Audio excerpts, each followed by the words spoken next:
Hi zusammen, ich begrüße euch zu einem neuen Objektivtest und zwar habe ich das Viltrox 16 mm f1.8 unter die Lupe genommen.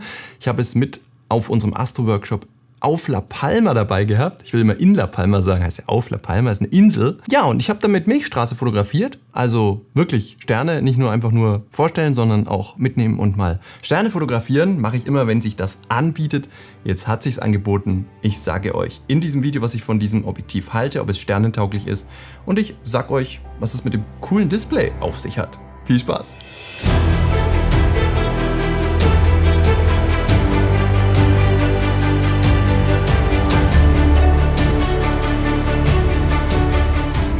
Ja, die Viltrox-Objektive sind ja eigentlich legendär. Das sind gut gebaute Objektive, meiner Meinung nach. Also ich habe viele Viltrox schon in der Hand gehabt und was ich auch sehr gerne zum Beispiel nach wie vor auf Hochzeiten einsetze, im familiären Umfeld. Ich bin ja kein Hochzeitsfotograf, aber im familiären Umfeld würde ich das immer wieder verwenden, ist das Viltrox 8518, was nach wie vor ein ganz tolles Porträtobjektiv ist. Aber auch für APS-C gibt es viele tolle Viltrox-Objektive. Ich verlinke die euch alle mal unten rein, inklusive dieses neuen Krachers hier. Ja, wenn wir mal auf unsere Objektivliste auf meiner Webseite schauen, dann werden wir eins sehr schnell feststellen. Und zwar, da muss ich runter zu Festbrennweiten für Vollformat. Schaut euch an, für 16 mm gibt es da nichts. Jedenfalls habe ich nichts bisher in meiner Liste eingetragen. Ich habe ja einige Objektive noch hier. Ihr schreibt mir schon immer wieder, hey, da fehlt noch was. Ich weiß, das sammle ich nur erst im Handy in meiner Notiz-App und dann führe ich das nach. Immer so 5 oder 10 lasse ich zusammenkommen, dass der Aufwand sich etwas minimiert. Okay, und wir sehen, das ist schon eine sehr attraktive Festbrennweite. Vor allem im Hinblick darauf, wenn sie sehr lichtstark ist. Und das ist sie ja mit einer f1.8. Denn da gibt es vergleichbar ja nur noch das Sony 14 mm f1.8. Das sehr schwere und teure Sigma 14 mm f1.4. Aber ich sage jetzt mal so, bei f1.8 gibt es ja eigentlich nur noch das Sony G-Master. Okay, ja klar, das muss teurer sein, das ist 2 mm weitwinkliger, das kostet sein Geld, das ist natürlich ganz klar. Aber trotzdem ist es eine schöne Alternative für alle, die sagen, hey, ich brauche nicht unbedingt 14 mm, da verhungert mir die Milchstraße sowieso zu sehr. Ich greife zum 16er, denn damit bringe ich auch viel in den Vordergrund und habe trotzdem eine f1.8. Und für die ist das Viltrox interessant. Aber nicht nur deswegen, sondern gerade wegen dem Preis. Denn das Sony 14 mm f1.8 kostet ja irgendwie so 1300 €, ja, oder 1350. Und dieses Viltrox, können wir mal schnell gucken hier, kostet 549 €. Und es ist eigentlich schon verwunderlich, warum Pergear das Objektiv jetzt nicht für andere Mounts anbietet, für Nikon oder so. Vielleicht haben sie keine Genehmigung bekommen, weiß ich nicht, ob die Chinesen das überhaupt interessiert. Jedenfalls gibt es es derzeit jetzt hier nur für Sony E-Mount, wenn ich richtig informiert bin. Jedenfalls ist hier kein anderes Viltrox eingezeichnet. Also, Sony E-Mount 16 mm f1.8. Das ist natürlich eine Ansage für alle Astrofotografen. Und jetzt wollen wir aber erstmal gucken, was hat es denn eigentlich hier mit diesem kleinen putzigen Display auf sich und was ist denn eigentlich die Ausstattung des Objektivs?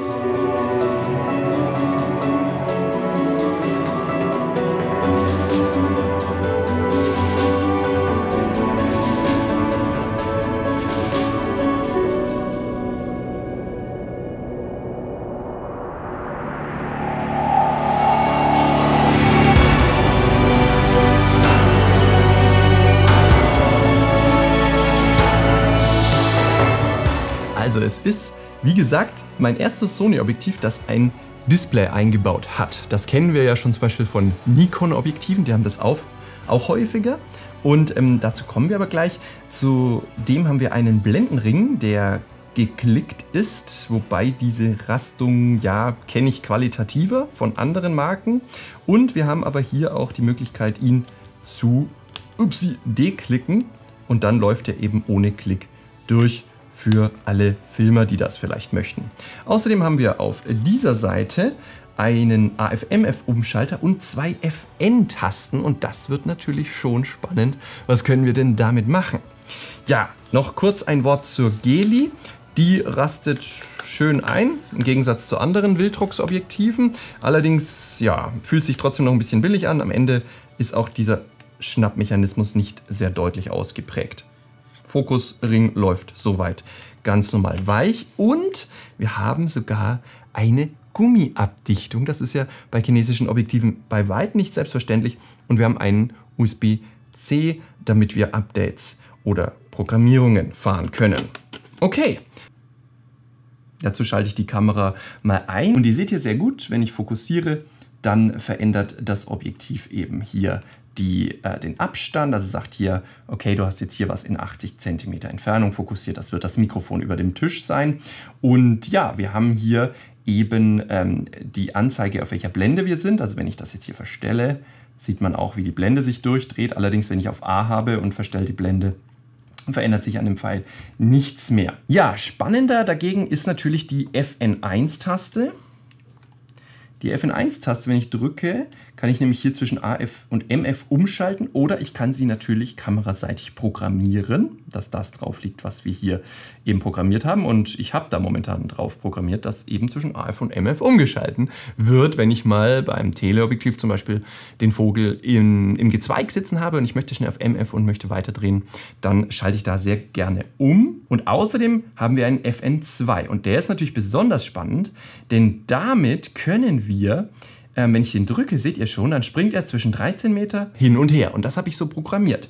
Wir könnten jetzt genauso gut auf A bleiben und sagen, ich möchte jetzt hier aber auf 36 und dann müssen wir einfach den FN2 lange halten. Dann seht ihr, leuchtet das A grün und jetzt ist das programmiert. Jetzt können wir zwischen 13 Meter und 36 Zentimeter immer hin und her springen. Das heißt, wir haben einen programmierbaren Jump-Fokus. Es ist eher kein manueller Fokus, es ist aber auch kein richtiger AF, sondern wenn ich ihn drücke, springt er halt auf die Distanz, die ich eingestellt habe. Das ist sehr, sehr schön und interessant. Tolle Sache. Würde ich mir tatsächlich bei dem einen oder anderen Teleobjektiv auch wünschen. Das kann man aber bei vielen Kameras auch kameraseitig programmieren. Viel wichtiger für euch ist jedoch, was macht denn die Bildqualität? Und deswegen schauen wir uns mal ein paar wenige Testschüsse damit an. Dass ich nicht dasselbe erwarten kann wie beim Sony 14 mm f1.8 G Master für weit über das Doppelte vom Preis, sollte jedem klar sein. Doch die Frage ist die Leistung des Objektivs insoweit akzeptabel, als dass ich sagen kann, ja, für die paar Sterne, die ich fotografiere, ist das vielleicht wunderbar und ich möchte es auch in der Landschaft verwenden. Und da schauen wir einfach mal. So, ich habe jetzt hier ein Foto gemacht, um mal die Schärfe in der Mitte zu beurteilen mit einer Blende 4. Und wenn wir hier auf 200% reinspringen, dann ist das wirklich, wie die meisten Objektive, brutal scharf. Also in letzter Zeit habe ich eigentlich kein Objektiv mehr auf den Tisch bekommen, das in der Mitte nicht scharf war.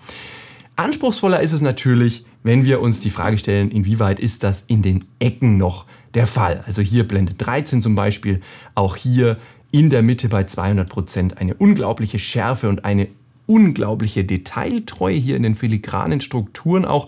Wenn wir zum Rand hingehen, merken wir, dass hier die Schärfe schon abfällt. Und das ist auch kennzeichnend für Objektive aus dem günstigeren Segment, dass sie halt hier eben in den Ecken schon ein bisschen Verluste haben. Der Sonnenstern sieht ansprechend aus, allerdings ist das Gegenlichtverhalten jetzt auch nicht erste Sahne. Logisch. Muss ja irgendwelche Abstriche geben, wenn wir auf den Preis gucken. Aber das Lensflaring, ja, war nicht schlecht, war jetzt aber auch nicht besonders gut. Und das Gegenlichtverhalten war schon ein bisschen drückend. Ja, man merkt hier schon, wenn man so ein bisschen nach links schwenkt, kommt die Sonne stärker rein. Und dann haben wir hier gleich einen milchigen Hof. Okay, ne? Also möchte ich jetzt nicht überbewerten. Sonnenstern finde ich ganz schön. Was ich ganz schön finde, ist auch das Bokeh. Auch hier habe ich schon ein bisschen ein besseres gesehen. Wir haben hier leichte Unruhe drin, leichte Zwiebelringe. Der äußere Ring ist ein bisschen dick und wir haben leichte chromatische Andeutungen in den Rändern. Aber da habe ich definitiv schon viel schlechtere gesehen. Also hier sind wir schon auf der Viltrox-Qualität und das sieht auch richtig, richtig gut aus. Wie gesagt, habe ich auch schon besser gesehen, habe ich aber auch schon viel schlechter gesehen. Hingegen, was mich schon beeindruckt, ist bei der Offenblende f1.8, wo eigentlich jedes Objektiv so ein bisschen unschärfer wird, ist die Schärfe. Schaut euch hier dieses Weinglas an, das habe ich hier scharf gestellt. Das ist schon für eine f1.8 brutal. Hier bei 200% übrigens. Das mache ich immer so ein bisschen, damit die Smartphone-User das auch noch halbwegs erkennen können. So, deutlich daneben oder deutliche Abstriche machen wir natürlich bei der Vignette. Das hatte ich aber auch schon erwartet. Ihr seht das hier, ich habe jetzt hier mal einfach den blauen Himmel fotografiert und habe schon etwas abgeblendet. Also die Vignette sollte schon ein bisschen besser werden. Ja? Das heißt tendenziell, das ist so, dass bei einer F1.8 das noch schlechter ist natürlich. Und ich bin hier bei einer F2 und wir sehen eine deutliche Vignette im Himmel. Ist das schlimm? Mittelmäßig schlimm, würde ich sagen. Denn bei einer Milchstraßenbearbeitung füge ich später meistens tatsächlich selber noch Vignetten dazu, damit wir einfach den milchigen Anteil des Himmels noch so ein bisschen rausbekommen und die Milchstraße besser betont wird. Ist natürlich alles so ein bisschen Geschmackssache. Ihr seht F2, Vignette, gibt es nicht mehr dazu zu sagen. Die Schärfe ist natürlich astrein, wie wir es gerade schon bei einer F1.8 gesehen haben. Aber nun zum wichtigen Teil. Viele wollen wahrscheinlich hier ein Low-Budget Astro-Objektiv kaufen. Und jetzt kommt mein Fazit zur Milchstraße. Schaut euch dieses Bild an. Ihr seht, damit kann man sehr starke Milchstraßenfotos machen. Das ist schon klar. Die Frage ist nur, inwieweit, hier auch abgeblendet auf eine F2 übrigens, wie weit ist denn das brauchbar? So, jetzt gucken wir uns mal hier die Milchstraße an. Die ist sehr, sehr scharf geworden. Keine Frage. Dafür ist es ganz, ganz toll. Und jetzt fahren wir hier mal zu den Rändern. Und jetzt interessiert uns natürlich, inwieweit haben wir Kommabildung.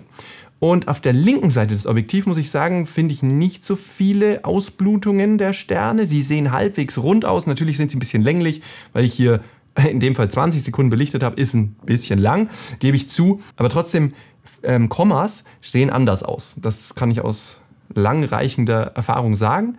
Und da gehen wir mal auf die rechte Seite. Und da wird es schon interessanter. Auf der rechten Seite sehen wir nämlich doch hier deutlich eine Komma-Andeutung bei den großen Sternen, bei den hellen Sternen. Aber auch hier muss ich beschwichtigen, ja, das muss ich nicht zerreden, das habe ich auch schon schlechter gesehen. Vor allem bei wesentlich teureren Objektiven. Ganz klar, diese Kommabildung kommt nicht an das neue Sigma 14 mm f1.4 und auch nicht an das Sony 14 mm f1.8 heran. Aber wir sehen, dass das wirklich nur bei den großen Sternen störend auftritt. Außerdem haben wir hier so Flügelchen, die chromatisch blau abfärben. Auch das sieht beim Sony etwas besser aus. Am besten sieht es beim Sigma tatsächlich aus. Wenn euch das interessiert, der Vergleich zwischen dem Sigma und dem Sony 14, das verlinke ich euch am Ende nochmal in den Abspannkarten rein. Vielleicht nach unten in der Videobeschreibung. Okay, noch ein Foto.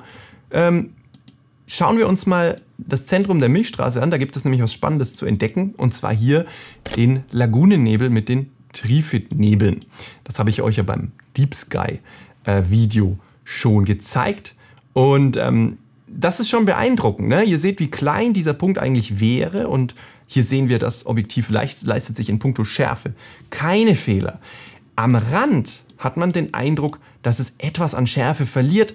Das ist aber meiner Meinung nach nicht ganz so entscheidend. Ja. Also das fällt einem, wenn man das normal anschaut, gar nicht auf. Auf der linken Seite wieder relativ passabel und interessant. Auf der rechten Seite übrigens, jetzt sind die Sterne nicht mehr ganz so lang gezogen, weil wir 15 Sekunden belichtet haben, sehen wir trotzdem noch diese kleinen Flügelchen, chromatisch ein bisschen hervorschimmernd. Und ich muss aber sagen, das habe ich wesentlich schlechter gesehen. Fazit. Ich halte dieses Viltrox 16 mm f1.8 für ein ganz, ganz tolles Objektiv für den Preis. Würde ich mit dem Objektiv nachts fotografieren? Die Antwort ist nein. Warum nicht? Weil ich das Sony 14 mm f1.8 habe und demnächst das Sigma 14 mm f1.4. Wofür ich wahrscheinlich das Sony dann wieder verkaufe. Aber das steht auf einem anderen Papier. Das heißt, für meine Bedürfnisse gibt es keinen Bedarf, jetzt noch das Viltrox anzuschaffen. Aber es ist schon irgendwie so, dass wenn ihr keine 1.300 € ausgeben wollt, dass es nichts Besseres gibt. Ihr seht, müssen wir dieses Bild schlecht reden? Nein. Wir haben leichtes Komma, wir haben leichte chromatische Aberrationen an den Sternen, wir haben nicht so ganz scharfe Ecken, wir haben eine deutliche Vignette. Aber wenn ich jetzt nur mit diesem Objektiv unterwegs wäre, zum Beispiel irgendwo dort, wo die Milchstraße schön zu sehen ist, in Namibia, auf La Palma, dann würde ich das Objektiv selbstverständlich einsetzen und ich würde krasse Fotos mit nach Hause bringen. Also lasst euch nicht immer entmutigen, wenn es Sachen gibt, die so ein Hauch besser sind. Meistens sieht das niemand auf euren Fotos. Und das ist eben die wichtige Botschaft in diesem Video. Ihr habt hier die Chance, ein sehr, sehr tolles, scharfes Objektiv zu kaufen, das unbestritten kleine Schwächen hat, aber ich finde das halt auch toll. Wir haben ein Display, wir haben einen programmierbaren Fokus, wir haben 2 Tasten und eine Abdichtung hinten am Bajonett. Also das sollte man schon mal alles lobend erwähnen. Für 550 €, vergesst's, könnt ihr uneingeschränkt kaufen. Vielen Dank, dass dich das interessiert hat und vielen Dank, dass ihr dran wart. Euch eine schöne Zeit und bis zum nächsten Mal. Tschüss!